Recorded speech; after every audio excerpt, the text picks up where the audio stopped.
What's up, Leafs Nation? Welcome back to another game preview. I'm Zack Phillips, and today we're going to be taking a look at game number 71 of the Toronto Maple Leafs regular season as we get closer and closer and closer to the start of the playoffs, the time of the year that we've all been waiting for. We keep looking at the regular season, the 82 games, and saying, does it really matter? We just want to see some differences. We want to see if they've changed, but the real test is going to come at the end of the 82 games. That's when we will know for sure, one way or another, but for the time being, we can't rush through things. We got to take it game by game by game.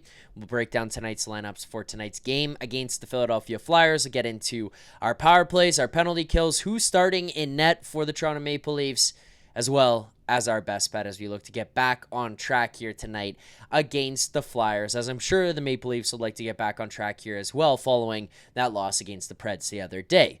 As always, our show is a presentation of Bet365. Let's get into, first and foremost, tonight's line combinations for the Toronto Maple Leafs. Yet again, not too much change other than one guy that I wasn't really expecting to come out who does here tonight. So going over to the Daily Face-Off page where we can see the line combos for the Maple Leafs. You take a look first and foremost, Matthew Knies, Austin Matthews, Mitch Marner. No change there and not really surprised at that. You go to the second line where you've got Bobby McMann, John Tavares, William Nylander. Again, I talked about Bobby McMann and kind of being a placeholder maybe for when Pacioretty comes back, or just making sure that he's a guy who could be a fit, because I do think he's a guy who can make an impact in the playoffs. Like, I feel like that's just a role that he fits in well, where he's a heavy guy on the forecheck. He does well below the goal line. He can do well in the corners and on board battles. He can get to the front of the net. Like, he can provide a lot of positive impact and positive value on your lineup, especially when things get tight and tough like they do in the playoffs. So I feel like this is a good spot, a good game, good kind of just playoff guy that you have in Bobby McMann, and if he can go up and down your lineup, it's a positive. Now, I do think he's better for your lineup on the third line than he is in your top six. That's not to say he's not good in your top six. It's just, I think he can drive in the bottom six. I feel like he's kind of just a piece that helps in the top six. Now, this is where some of the changes come into play. A guy that was playing in that top six spot, specifically second line left wing, he's not even playing here tonight. The Pontiac, Pontus Holmberg, is out of your lineup. So the shuffling that takes place with that happening is now Scott Laughton moves up to your third line left wing. We'd seen this guy play fourth line left wing. We've seen him play fourth line center, fourth line right wing. Like, he's bounced himself all over this lineup. Now he gets himself back onto the line with Max Domi and Nick Robertson up into the third line. He's going to play on the left wing spot, which is, I mean, like, let's be honest. This is the most Leafs thing ever. You acquire a guy to be your 3C. We joke that he's going to play second line left wing. Now he's playing fourth line right wing, fourth line left wing, third line left wing. Like, this is Maple Leafs trading, acquisitions, I don't know, whatever you want to call it. This is how things go for the Maple Leafs at its finest. Scott Laughton now finding himself onto the third line left wing spot there ahead of tonight's game against Philly, his old team.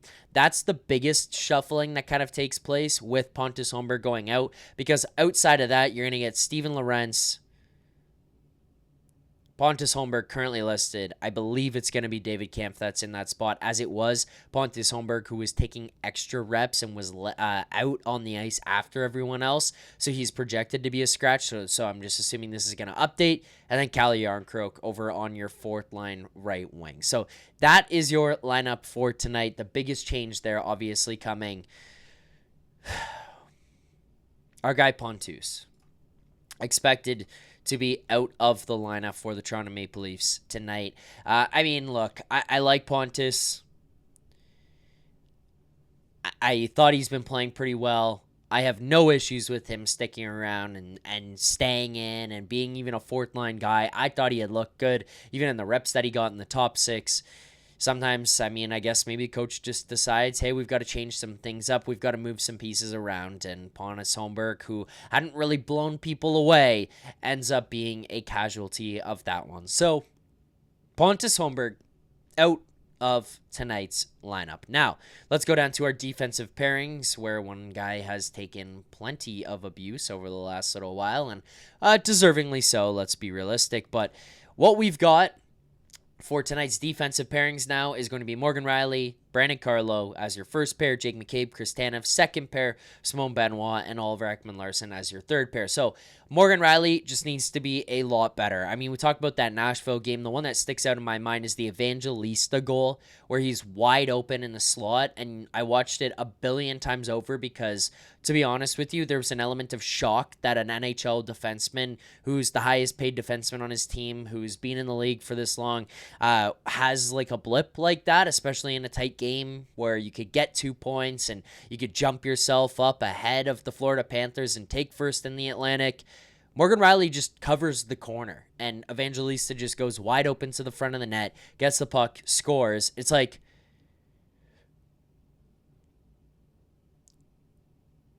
can Brandon Carlo even help you here?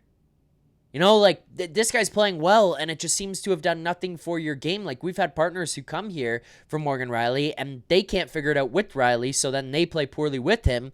Brandon Carlo is playing fine. Morgan Rielly just still, outside of that, just cannot find a way to get it going. I love Morgan Rielly. I want this to work for Morgan Rielly. It's just becoming a little bit frustrating that this is probably the best defensive core that we've had, the most pressure that's ever been alleviated from Morgan Rielly. Like, the least pressure possible is on him right now, and yet he still cannot find his game. Jake McCabe, Chris Tanev, they've been good. Simone Benoit, Ekman-Larsson. I mean, I'm seeing people at this point asking, like, Philippe Myers, should he go in? Should Simone Benoit come out? Should OEL bounce over to the left side?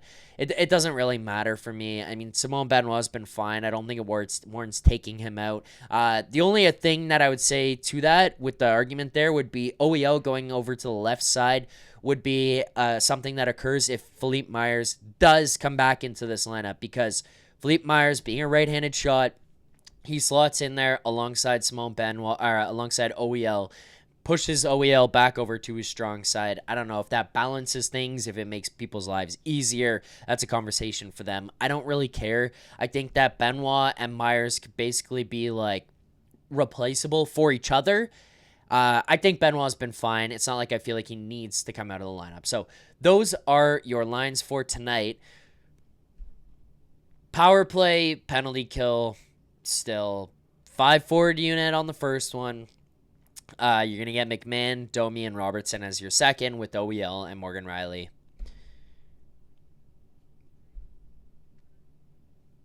Ice. Special teams. We'll see. This is the one where it's like, this is really, truly, it matters in the playoffs. Can you figure it out in the playoffs? Can this turn around miraculously for the first time in the history of the franchise in the playoffs? I don't believe it can. But who knows? Maybe I don't know anything. Let's now get to our best bet segment, and our best bet is a presentation of Bet365. Breaking news coming in from Bet365, where every nail-biting overtime win is a barn burner.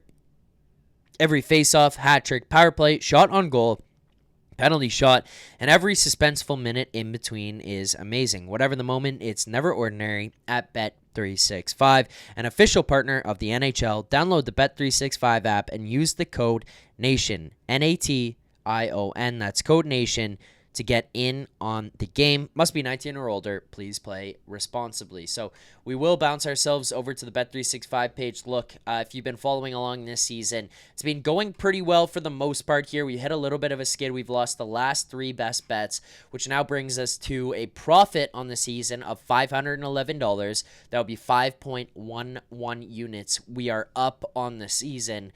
So we'll look to continue. If you are betting the same units and the same numbers, which you should be over at Bet365, as we have been on the show all season long. Let's go to the Bet365 page here, because I want to get ourselves back on the right track. Tonight is going to be a little bit of a fun one. Well, it depends on what your definition of fun is, I guess. But the reason I say this, what's the one thing we all want to happen? I mean, aside from the team winning the Stanley Cup, if you're looking at game by game and specifically a game against the Flyers, there's one thing that's got to be jumping out to people off the page saying that's what needs to happen tonight. Scott Laughton starts to find his game. I not only want him to start to find his game, I want him to score. I want him on the board. I want a Scott Laughton goal. And that's what we're going to bet on because that's what I'm rooting for here tonight. So over on Bet365 in the player prop section, you go to anytime goal scorer. You scroll down to this plus 600 range. Can tonight be the night? There he is. Plus 650, Scotty Laughton. That's our best bet. A fifth of a unit. $20 on this one profits you $130. So lose small, win big. And it's a fun one to root for in a game against the Flyers. Rivalry night for Scott Laughton. An opportunity to try to find his game. Get gritty. Get him fired up here against the Flyers. That's our best bet. Look, I want this guy to figure it out. I want him to be an impact player. I have so much faith that Scott Laughton is going to work out and that these picks and the trade that we made was not some bogus, worthless trade. And the calculator boys online that are freaking out over all of this, they're going to be proven wrong because Scott Laughton is a player. No goals, no assists yet. He came this close against Nashville until it gets called back. Tonight's the night. Scott Laughton, anytime goal scorer. Let's get back in the positive. I feel like there's going to be a lot of people who are going to be riding Scott Laughton anytime goal tonight. But that is our official best bet. If you did enjoy this, make sure to hit that like button. Subscribe here to the channel. Turn on notifications so you don't miss anything right here on the Leafs Nation 401. And on top of that, we will be back for another Leafs Nation After Dark following tonight's game against the Flyers right here on this channel, going live around 9:45-ish, in and around that time, Eastern time. We look forward to seeing all of you guys back here following the game. Thank you so much for watching as always. Until tonight's After Dark, keep believing. For more content just like this, including game previews, post-game live shows, Leafs Morning Take, Monday through Friday with Nick Alberga and Jay Rosehill with special guests, as well as instant reaction videos. Make sure to be subscribed here to the Leafs Nation YouTube channel. Turn on notifications so you don't miss anything, and drop a like.